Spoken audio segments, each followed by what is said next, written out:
Bonjour, Elias Comrade D, c'est mon nom. Je suis auteur, écrivain, entrepreneur, e-commerce depuis plusieurs années déjà. Sur cette chaîne, on parle business, on parle mindset, on parle d'éducation parentale et on parle d'opportunités d'affaires. Mais avant de commencer cette vidéo, nous prenons le temps de vous souhaiter la bienvenue et nous vous demandons très humblement de nous laisser un petit pouce bleu, de vous abonner à la chaîne et de partager cette vidéo autour de vous afin de nous aider à faire grandir cette communauté. Assumer ses échecs, tel sera le sujet du jour. Bienvenue dans le vif du sujet. En tant qu'entrepreneur, on ne réussit pas au premier coup, ou bien on ne réussit pas toutes les fois son coup. Mais ce qu'il faut comprendre, l'échec est un tremplin pour atteindre son but. Parfois, quand on est confronté à l'échec, il faut quand même prendre du recul, reconnaître que l'on est l'auteur de son échec, prendre le temps de l'analyser afin de ne pas commettre les mêmes erreurs.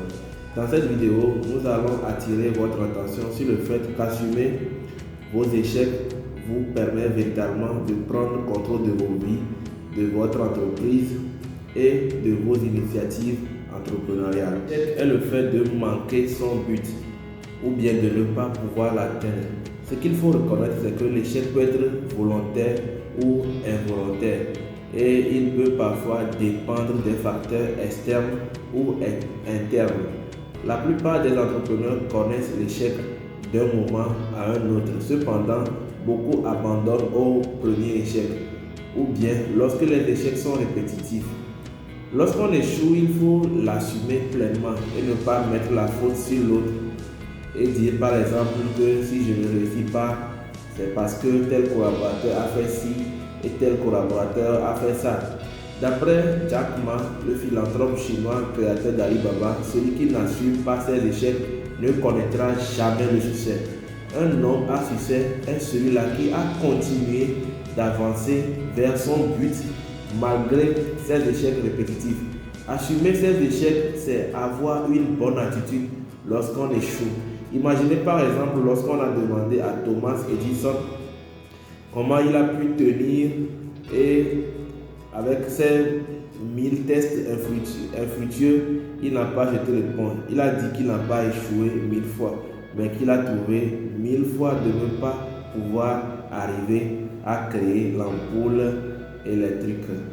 Assumer ses échecs, c'est également avoir une bonne attitude lorsqu'on échoue. Cette bonne attitude consiste à faire un repli sur soi, sortir de la victimisation. D'ailleurs, il y a une vidéo sur notre chaîne qui parle de comment sortir de la victimisation et chercher à comprendre ce qui n'a pas correctement fonctionné afin de mieux faire la prochaine fois. Lorsqu'on ne rejette pas la faute sur autrui, on se dit intérieurement que cela dépend de soi. Exiger beaucoup de sa personne et ne rien attendre de personne ou très peu des autres. Celui qui se fixe un but est responsable de tout ce qu'il faut mettre en œuvre pour l'atteindre. Ne pas rejeter la faute sur les autres, c'est prendre en main son activité et prendre conscience que vous êtes la seule personne dont vous avez besoin pour réussir. Votre détermination, votre volonté de réussir doit être plus importante que les obstacles que vous rencontrez en chemin. Et celui qui sait assumer ses échecs est bien entendu sur le chemin de la réussite. Comme je viens de l'illustrer, la plupart des entrepreneurs ne sont pas persévérants. Ils sont parfois lâches. C'est-à-dire que parfois, nous sommes confrontés à d'énormes défis. Les défis peuvent être financiers. Je vais finir avec cette citation de Winston Churchill qui dit que la vie c'est comme une bicyclette et pour garder l'équilibre, il faut avancer.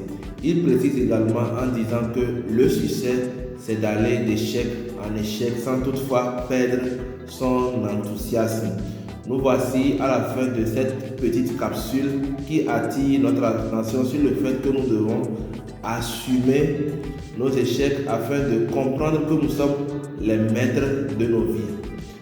Mais avant de nous séparer, prenez le temps de nous laisser un petit pouce bleu, de liker la vidéo si elle vous a plu, ou bien de nous laisser des commentaires et de vous abonner également à la chaîne.